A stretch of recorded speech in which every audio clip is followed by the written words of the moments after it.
ಸುಮಾರು 800 ವರ್ಷಗಳ ಇತಿಹಾಸ ಇರುವಂತಹ ಕ್ಷೇತ್ರ. ಸುತ್ತ ಪಶ್ಚಿಮ ಘಟ್ಟಗಳ ಸಾಲು, ನೋಡೋಕ್ಕೆ ಸುಂದರವಾದ ವಾತಾವರಣ. ಅದು ಎಲ್ಲಿ ಅಂತ ಹೇಳಿದ್ರೆ ಗುರುವಾಯನಕೆರೆಯ ಶ್ರೀ ಕ್ಷೇತ್ರ ಕುಡಮುಡ್ತಾಯ ದೇವಸ್ಥಾನ ಅರಮಲೆಬೆಟ್ಟ. ಇದೇ ಫೆಬ್ರವರಿ 12ರಂದು ವಾರ್ಷಿಕ ಜಾತ್ರೋತ್ಸವ. ಕಳೆದ ವರ್ಷವಷ್ಟೇ ಬಹಳ ಅದ್ಧೂರಿಯಾಗಿ ಮಾದರಿಯಂತೆ ಬ್ರಹ್ಮಕಲಶೋತ್ಸವ ಆಗಿತ್ತು.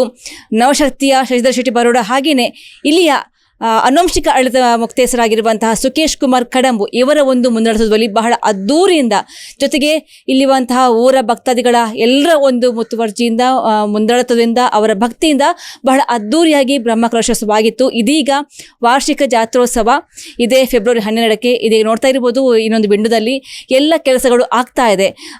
ಸ್ವಯಂ ಸೇವಕರಾಗಿರ್ಬೋದು, ಭಕ್ತಾದಿಗಳು ಸೇರಿಕೊಂಡು ಕರ ಸೇವೆಯನ್ನು ಮಾಡ್ತಾ ಇದ್ದಾರೆ, ಶ್ರಮದಾನದ ಮೂಲಕ ಕೆಲಸವನ್ನು ಮಾಡ್ತಾ ಇದ್ದಾರೆ. ಇನ್ನೊಂದು ಕಡೆ ಅನ್ನಛತ್ರ, ಕಳೆದ ವರ್ಷವಷ್ಟೇ ಈ ಬ್ರಹ್ಮಕಲಶೋತ್ಸವ ಸಮಯದಲ್ಲಿ ಅನ್ನಛತ್ರದ ಸ್ಥಾಪನೆ ಆಗಿತ್ತು.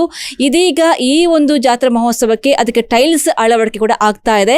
ಸೊ ಬರುವಂತಹ ಭಕ್ತಾದಿಗಳಿಗೆ ಯಾವುದೇ ಒಂದು ಕುಂದುಕೊರತೆ ಆಗಬಾರ್ದು, ಎಲ್ಲ ಕೂಡ ಸುಸಜ್ಜಿತವಾಗಿ ಆಗಬೇಕು ಅನ್ನೋ ಕಾರಣಕ್ಕೋಸ್ಕರ ಇದೀಗ ಈ ಒಂದು ಕ್ಷೇತ್ರದಲ್ಲಿ ಎಲ್ಲ ಕೆಲಸ ಕಾರ್ಯಗಳು ಆಗ್ತಾ ಇರುವಂಥದ್ದು. ಈಗ ನೋಡ್ತಾ ಇರ್ಬೋದು, ನಾನಿರುವಂಥ ಜಾಗ ಇದೆ ಎಕ್ಸಾಕ್ಟ್ಲಿ ಆಗಿ ಈ ಅರಮನೆಬೆಟ್ಟ ಕ್ಷೇತ್ರ ಒಳಗಡೆ. ಇದೀಗ ಎಲ್ಲ ದೈವಸ್ಥಾನದ ಗುಡಿಯ ದ್ವಾರವನ್ನು ಕೂಡ ಮುಚ್ಚಿದ್ದಾರೆ. ಸದ್ಯಕ್ಕೆ ಇವತ್ತು ಯಾವ ಪೂಜೆ ಕೂಡ ಇರೋದಿಲ್ಲ. ಪ್ರತಿ ತಿಂಗಳ ಸಂಕ್ರಾಂತಿಯಂದು ಇಲ್ಲಿ ಪೂಜೆ ಹವನಗಳು ಆಗ್ತಾ ಇರುತ್ತೆ. ಜೊತೆಗೆ ಇದರ ಇತಿಹಾಸ ಕೂಡ ಅಷ್ಟೇ ಒಂದು ರೋಮಾಂಚಕವಾಗಿರುವಂಥದ್ದು. ಯಾಕಂತ ಹೇಳಿದ್ರೆ 800 ವರ್ಷದ ಹಳೆಯ ಇತಿಹಾಸ ಇರುವಂತಹ ಕ್ಷೇತ್ರ. ಈ ಹಿಂದೆ ಇಲ್ಲಿ ಪಾಡ್ಯಾರು ಬೀಡು ಅನ್ನುವಲ್ಲಿ ಒಂದು ಆ ಗುಡ್ಡ ಪ್ರದೇಶದಲ್ಲಿ ಹುಲಿ ಮತ್ತೆ ದನ ಒಟ್ಟಿಗೆ ಮೇಯ್ತಾ ಇತ್ತಂತೆ. ಇಂಥ ಹಲವಾರು ಅನುಭವದ ಕಥೆಗಳು ಅನೇಕ ಇದೆ. ಇಲ್ಲಿರುವಂತಹ ಕಾರಣಿಕ ಕೂಡ ಹಾಗೇನೆ. ಇಲ್ಲಿ ಭಕ್ತರು ಯಾವುದೇ ಒಂದು ಆಡಂಬರದ ಪೂಜೆ ಮಾಡಬೇಕಾಗಿಲ್ಲ. ಜಸ್ಟ್ ಒಂದು ಸಿಯಾಳ ತಂದು ಒಪ್ಪಿಸಿದ್ರೆ ಸಾಕು, ಅಥವಾ ಯಾವುದೇ ಒಂದು ಹರಕೆ ಇದ್ರೆ ಇಲ್ಲಿ ಸಿಯಾಳ ಕೊಡ್ತೀವಿ ಅಂತ ಹೇಳಿದ್ರೆ ಸಾಕು. ಆ ಕುಂಭಕಂಠಿನಿ ದೈವ, ಕೊಡಮಣಿತಾಯ ದೈವ ಏನಿದೆ ಅದು ನಂಬಿದವರಿಗೆ ಇಂಬು ಕೊಡುವಂತಹ ದೈವ. ಅದು ಯಾವುದೇ ಒಂದು ಆಡಂಬರ ಬೇಕಾಗಿಲ್ಲ, ಅಥವಾ ಯಾರೇ ಒಂದು ಸ್ಥಿತಿವಂತರು ಅಂತ ನೋಡೋದಿಲ್ಲ. ಯಾರೇ ಒಬ್ಬ ಶುದ್ಧ ಭಕ್ತಿಯಿಂದ ಇಲ್ಲಿ ಬಂದು ಪೂಜೆ ಮಾಡಿದ್ರೆ, ಶುದ್ಧ ಭಕ್ತಿಯಿಂದ ಇಲ್ಲಿ ಬಂದು ಆರಾಧನೆ ಮಾಡಿದ್ರೆ ಖಂಡಿತವಾಗಲೂ ಕೂಡ ಈ ಒಂದು ಕುಂಭಕಂಠಿನಿ ಅವ್ರಿಗೆ ತಥಾಸ್ತು ಅನ್ನುವಂಥ ಅನೇಕ ಪುರಾವೆಗಳು, ಅನೇಕ ಅನುಭವಗಳು ಇರುವಂಥದ್ದು.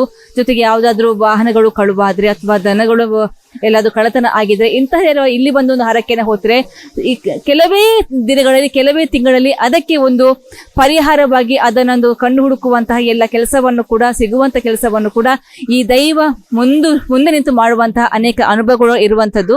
ಈಗ ನೋಡ್ಬೋದು, ಈ ಕ್ಷೇತ್ರದಲ್ಲಿ ಅಲ್ಲಿ ಒಂದು ಚಿತ್ರಗಳು ಕಾಣಿಸ್ತಾ ಇದೆ. ಒಂದು ಬಲಗಡೆ ತೀರ್ಥ ಪ್ರಸಾದದ ಒಂದು ಅಲ್ಲಿ ಒಂದು ಕೊಠಡಿ ಕೂಡ ಮಾಡಲಾಗಿದೆ. ಅಲ್ಲಿ ಒಂದು ಚಿತ್ರ ಇದೆ, ದನ ಮತ್ತೆ ಹುಲಿ ಮೇಯುವಂತಹ ಒಂದು ದೊಡ್ಡದಾಗಿರುವಂತಹ ಒಂದು ಚಿತ್ರವನ್ನ ಬಿಡಿಸಲಾಗಿದೆ. ಇದು ಈ ಒಂದು ಕ್ಷೇತ್ರದ ಹಿನ್ನೆಲೆಯನ್ನು ತೋರಿಸುವಂತಹ ಚಿತ್ರ.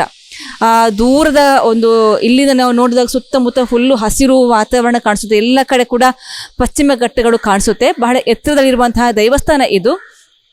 ಅನೇಕ ಕಥೆಗಳು ಕೂಡ ಇದೆ, ಅನೇಕ ಅನುಭವಗಳು ಕೂಡ ಇದೆ. ಈ ಹಿಂದೆ ಜಾತ್ರಾ ಮಹೋತ್ಸವದಲ್ಲಿ ಅನೇಕ ಭಕ್ತಾದಿಗಳು, ಇನ್ಕ್ಲೂಡಿಂಗ್ ಶಶಿಧರ್ ಶೆಟ್ಟಿ ಬರೋಡ ಆಗಿರ್ಬೋದು, ಇಲ್ಲಿರುವಂತಹ ಆಡಳಿತ ಮುಕ್ತೇಸರ ಸುಕೇಶ್ ಕುಮಾರ್ ಕಡಮ್ ಆಗಿರ್ಬೋದು, ಪಾಡ್ಯಾರ ಬೀಡಿನ ಪ್ರವೀಣ್ ಅವರಾಗಿರ್ಬೋದು, ಎಲ್ಲರೂ ಕೂಡ ಅವರವರ ಅನುಭವವನ್ನು ಹೇಳಿದ್ರು. ಯಾವ ರೀತಿಯಾಗಿ ಇಲ್ಲೆಲ್ಲ ಒಂದು ಕಾರಣಿಕವನ್ನು ಈ ದೈವ ತೋರಿಸಿದೆ ಅನ್ನುವಂಥಕ್ಕೆ ಇದೊಂದು ಜಸ್ಟ್ ಆ ಒಂದು ಚಿತ್ರಣವನ್ನು ಇಲ್ಲಿ ನೀಡುವಂಥ ಪ್ರಯತ್ನವನ್ನು ಕೂಡ ಮಾಡಿರುವಂಥದ್ದು. ಅಂದರೆ ಒಂದು ಹುಲಿ ಮತ್ತು ದನ ಯಾವತ್ತೂ ಕೂಡ ಒಟ್ಟಿಗೆ ಮೇಯಲು ಸಾಧ್ಯವೇ ಇಲ್ಲ. ಎರಡು ಕೂಡ ಹುಲಿಯ ಆಹಾರವೇ ದನ. ಆದರೆ ಇಲ್ಲಿ ಮಾತ್ರ ಆ ಒಂದು ಕಾರಣಿಕದ ಕ್ಷೇತ್ರವಾಗಿದ್ದ ಕಾರಣಕ್ಕೋಸ್ಕರ ಇಲ್ಲಿ ಆ ಎರಡು ಹುಲಿ ಮತ್ತು ದನ ಒಟ್ಟಿಗೆ ಮೇಯ್ತಾ ಇತ್ತು ಅನ್ನೋಂಥ ಕೂಡ ಅನುಭವದ ಕಥೆಯನ್ನು ಕೂಡ ಹೇಳಿರುವಂಥದ್ದು. ಇದೀಗ ಫೆಬ್ರವರಿ 12ಕ್ಕೆ ಜಾತ್ರಾ ಮಹೋತ್ಸವ, ವಾರ್ಷಿಕ ಜಾತ್ರಾ ಮಹೋತ್ಸವ.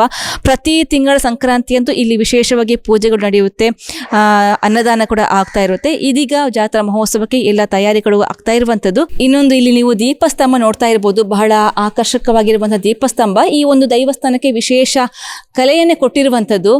ಇದು ಇಲ್ಲಿರುವ ಭಕ್ತಾದಿಗಳಾಗಿರುವಂತಹ ಒಂದು ಎಕ್ಸೆಲ್ ಕಾಲೇಜಿನ ಸುಮಂತ್ ಕುಮಾರ್ ಜೈನ್ ಹಾಗೂ ಆನಂದ್ ಶೆಟ್ಟಿ ವಾತ್ಸಲ್ಯ ಇವರು ಒಂದು ಸೇವಾರ್ಥವಾಗಿ ಕೊಟ್ಟಿರುವಂತಹ ದೀಪಸ್ತಂಭ. ಕಳೆದ ಸಂಕ್ರಾಂತಿಯದ್ದು ಇದನ್ನು ನೀಡಿದ್ರು. ಇದೀಗ ಪ್ರತಿ ಏನಾದರೂ ಪೂಜೆ ಸಂದರ್ಭದಲ್ಲಿ ಈ ಒಂದು ದೀಪವನ್ನು ಉರಿಸಲಾಗುತ್ತೆ. ಅದೇ ರೀತಿಯಾಗಿ ಮೇಲ್ಗಡೆ ದೊಡ್ಡದಾಗಿರುವಂತಹ ಮೇಲ್ಚಾವಣಿ ಇದೆ. ಇದು ಕೂಡ ಹಾಗೇನೆ ಕಳೆದ ವರ್ಷದ ಬ್ರಹ್ಮ ಕುಂಭಾಭಿಷೇಕಕ್ಕೆ ಶಶಿಧರ್ ಶೆಟ್ಟಿ ಬರೋಡ ಅವರು ಸೇವಾರ್ಥ ಕೊಟ್ಟಿರುವಂತಹ ಒಂದು ಕೊಡುಗೆ ಇದು. ಇಷ್ಟು ವರ್ಷಗಳ ಕಾಲ ಈ ಮೇಲ್ಚಾವಣಿ ಇರಲಿಲ್ಲ. ಎಲ್ಲರೂ ಕೂಡ ಬಿಸಿಲು ಅಥವಾ ಮಳೆ ಬಂದಾಗ ಇದೇ ಒಂದು ವಾತಾವರಣ ಇರಬೇಕಾಗಿತ್ತು. ಇದೀಗ ಈ ಮೇಲ್ಚಾವಣಿಯನ್ನು ಕೂಡ ಶಶಿಧರ್ ಶೆಟ್ಟಿ ಬರೋಡ ಅವರು ಸೇವಾರ್ಥ ಕೊಟ್ಟಿರುವಂಥದ್ದು. ಇದೀಗ ನಮ್ಮ ಜೊತೆ ಈ ಅರಮಲೆ ಬೆಟ್ಟ ಕ್ಷೇತ್ರದ ಆಡಳಿತ ಮುಖ್ಯಸ್ಥರಾಗಿರುವಂತಹ ಸುಕೇಶ್ ಕುಮಾರ್ ಕಡಂಬು ಇದ್ದಾರೆ. ಸರ್ ನಮಸ್ತೆ. ಕಳೆದ ವರ್ಷ ಬಹಳ ಅದ್ದೂರಿಯಾಗಿ ಮಾದರಿಯಂತೆ ಬ್ರಹ್ಮಕಲಶೋತ್ಸವ ಆಯಿತು. ಇದೀಗ ವಾರ್ಷಿಕ ಜಾತ್ರೋತ್ಸವ ಯಾವ ಥರ ತಯಾರಿ ಆಗಿದೆ? ಖಂಡಿತವಾಗ್ಲೂ ಈ ಫೆಬ್ರವರಿ ವರ್ಷ ಪ್ರತಿ ಕುಂಭಸ್ನಾನ ನಡೆಯುವಂಥ ಜಾತ್ರಾ ಮಹೋತ್ಸವ ಇದು ಫೆಬ್ರವರಿ 12ನೇ ತಾರೀಕು ಗುರುವಾರದಂದು ನಡೆಯಲಿಕ್ಕಿದೆ. ಹಾಗೆ 13ನೇ ತಾರೀಕು ಮತ್ತು ಬೆಳಗ್ಗೆ 8:30ಕ್ಕೆ ದೈವದ ಕುರುಸಂಬಳ ನೇಮ ಕೂಡ ನಡೀಲಿಕ್ಕಿದೆ. ಬೇರೆ ಬೇರೆ ಕೆಲಸ ಕಾರ್ಯಗಳೆಲ್ಲ ನಡೀತಾ ಇದೆ. ಹಾಗೆ ಹೋದ ಸಲ ಫೆಬ್ರವರಿಯಲ್ಲಿ ನಮ್ಮ ಮಾನ್ಯ ಶಶಿಧರ್ ಶೆಟ್ಟಿಯವರ ನೇತೃತ್ವದಲ್ಲಿ ಬ್ರಹ್ಮಕುಂಭಾಭಿಷೇಕ ನಡೆದು ಹಾಗೆ ಕಾರ್ಯಾಧ್ಯಕ್ಷ ಅಂತ ಸುಮಂತ್ ಜೈನ್ರವರ ನೇತೃತ್ವದಿಂದ ಕೂಡ ಬಹಳ ವಿಜೃಂಭಣೆಯಿಂದ ಬ್ರಹ್ಮಕುಂಭಾಭಿಷೇಕ ನಡೆದಿದೆ. ಹಾಗೂ ಈ ಸಲ ಕೂಡ ವರ್ಷಾದಿ ಜಾತ್ರಾ ಮಹೋತ್ಸವ ಫೆಬ್ರವರಿ 12 ತಾರೀಕು ನಡೀಲಿಕ್ಕಿದೆ. ಎಲ್ಲರೂ ಭಕ್ತರು ಎಲ್ಲ ಪಾಲ್ಗೊಳ್ಳಬೇಕು. ಆ ಭಕ್ತರ ಕುಂಭಗಂಟಿನಿಯ ನೇಮೋತ್ಸವ ಫೆಬ್ರವರಿ 12 ತಾರೀಕು ನಡೀಲಿಕ್ಕಿದೆ. ಬೆಳಿಗ್ಗೆ ನಮ್ಮ ಮನೆಯಿಂದ ದೈವದ ಭಂಡಾರ ಬಂದು ಕಲಶಾಭಿಷೇಕ ಎಲ್ಲ ನಡೆಯಲಿಕ್ಕಿದೆ. ಆಮೇಲೆ ಧ್ವಜಾರೋಹಣ ಆಗಲಿಕ್ಕಿದೆ. ಹಾಗೆ ಮಧ್ಯಾಹ್ನ ಹೊತ್ತಿಗೆ ದೈವದ ಬಲಿ ಉತ್ಸವ ಕೂಡ ನಡೆಯಲಿಕ್ಕಿದೆ. ಹಾಗೆ ಸಂಜೆ ಕೂಡ ದೈವದ ಬಲಿ ಉತ್ಸವ ನಡೆದು ರಾತ್ರಿ 9:30ಕ್ಕೆ ಕೊಡಮಣಿದ ದೈವದ ನೇಮೋತ್ಸವ ನಡೆಯಲಿಕ್ಕಿದೆ. ಹಾಗೆ ಎಲ್ಲರೂ ಭಕ್ತರಂತ ಎಲ್ಲ ಭಕ್ತಾದಿಗಳು ಬಂದು ಈ ಒಂದು ಧರ್ಮ ಕಾರ್ಯದಲ್ಲಿ ಪುಣ್ಯ ಕಾರ್ಯಕ್ರಮದಲ್ಲಿ ಪಾಲ್ಗೊಂಡು ದೈವದ ಗಂಧ ಪ್ರಸಾದವನ್ನು ಸ್ವೀಕರಿಸಬೇಕು.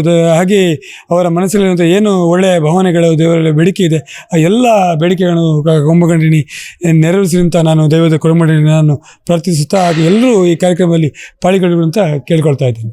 ಇನ್ನು ಹೊಸದಾಗಿ ಕಳೆದ ಸಂಕ್ರಾಂತಿಯಲ್ಲಿ ಅನಿಸುತ್ತೆ ಒಂದು ದೀಪಸ್ತಂಭ ಕೂಡ ಬಂದಿರುವಂಥದ್ದು, ಅದೊಂದು ವಿಶೇಷ ಕಳೆ ಕೊಟ್ಟಿರುವಂಥದ್ದು ಈ ಕ್ಷೇತ್ರಕ್ಕೆ.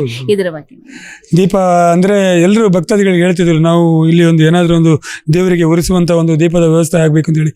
ಹಾಗಾಗಿ ನಾವು ದೀಪವನ್ನು ಇಲ್ಲಿ ತಂದು ಭಕ್ತಾದಿಗಳು ಬಂದಂಥ ಒಂದು ಸುಮಾರು ಜನರು ಹಾಕಿ ವಾಸಲ್ಲಿ ಆನಂದ್ ಶೆಟ್ಟರು ಆ ದೈವದ ಏನು ದೀಪ ಇದೆ ಅದರ ಒಂದು ವೆಚ್ಚವನ್ನು ನಾವು ಭರಿಸುವಂತ ಹೇಳಿದ್ದೇವೆ. ಹಾಗೂ ಬೇರೆ ಬೇರೆ ಶೆಟ್ಟರು ಹೇಳಿದಾಗಿ ಭಕ್ತಾದಿಗಳು ಬೇರೆ ಬೇರೆ ಬಂದು ಇಲ್ಲಿ ಸೇವೆಯನ್ನು ಮಾಡ್ತಾ ಇದ್ದಾರೆ, ಇನ್ನೂ ಕೂಡ ಮುಂದಕ್ಕೆ ಮಾಡಲಿಕ್ಕಿದ್ದಾರೆ. ಈ ಕಾರ್ಯಕ್ರಮ ಅನ್ನದಾನದ ಸೇವೆಯನ್ನು ಶ್ರೀಮತಿ ಕಾಶಿ ಶೆಟ್ಟಿ ಮತ್ತು ಮಕ್ಕಳು ನೆರೆಸಿಕೊಂಡು ಬರ್ತಾರೆ. ವರ್ಷ ಪ್ರತಿ ಅವರು ನೆರೆಸಿಕೊಂಡು ಬರ್ತದೆ. ಈ ಸಲ ಕೂಡ ಅನ್ನದಾನ ಸೇವೆಯನ್ನು ಮಾಡಲಿಕ್ಕಿದ್ದಾರೆ. ಹಾಗಾಗಿ ಎಲ್ಲ ದೈವದ ಕಾರ್ಯಕ್ರಮದಲ್ಲಿ ತಾವು ಎಲ್ಲರೂ ಪಾಲ್ಗೊಳ್ಬೇಕು ಅಂತ ನಾನು ಕೇಳ್ಕೊಳ್ತಾ ಇದ್ದೀನಿ. ಸೊ ಕಳೆದ ವರ್ಷವಷ್ಟೇ ಬ್ರಹ್ಮ ಕುಂಭಾಭಿಷೇಕ ಆಯಿತು, ಬಹಳಷ್ಟು ಸಂಖ್ಯೆಯಲ್ಲಿ ಜನ ಸೇರಿದ್ರು. ಈ ವರ್ಷ ಕೂಡ ಎಷ್ಟು ಜನ ಬರುವಂಥ ನಿರೀಕ್ಷೆ ಇದೆ? ಅದಕ್ಕೆ ಸುಮಾರು ಒಂದು 10,000 ರಿಂದ 15,000 ಜನಗಳು ಸೇರುವಂಥ ನಿರೀಕ್ಷೆ ಇದರಲ್ಲಿ ನಾವಿದ್ದೇವೆ. ಖಂಡಿತವಾಗಿಯೂ ಬರ್ತಾರೆ ಅಂತ. ಈ ಒಂದು ಕ್ಷೇತ್ರದ ಕಾರ್ಣಿಕ ಅನುಭವಗಳು ಅನೇಕ, ನಂಬಿದವರಿಗೆ ಇಂಬು ಕೊಡುವಂತಹ ತಾಯಿ ಕೂಡ ಹೌದು, ತಂದೆ ಕೂಡ ಹೌದು. ಹಾಗಾಗಿ ಪ್ರತಿಯೊಬ್ಬರು ಕೂಡ ಈ ಕ್ಷೇತ್ರಕ್ಕೆ ಬಂದು ದೈವದ ಗಂಧ ಪ್ರಸಾದವನ್ನ ಸ್ವೀಕರಿಸಬೇಕಾಗಿ ಕೇಳಿಕೊಳ್ತಾ ಕ್ಯಾಮ್ರಾ ಪರ್ಸನ್ ಆದಿತ್ಯ ಶೆಟ್ಟಿ ಜೊತೆಗೆ ಶ್ರೇಯಸ್ ಶೆಟ್ಟಿ, ಸೋದಿ ನ್ಯೂಸ್, ಗುರಾಯನ್ಕೆರೆ, ಅರಮಲೆ ಬೆಟ್ಟ, ಬೆಳ್ತಂಗಡಿ.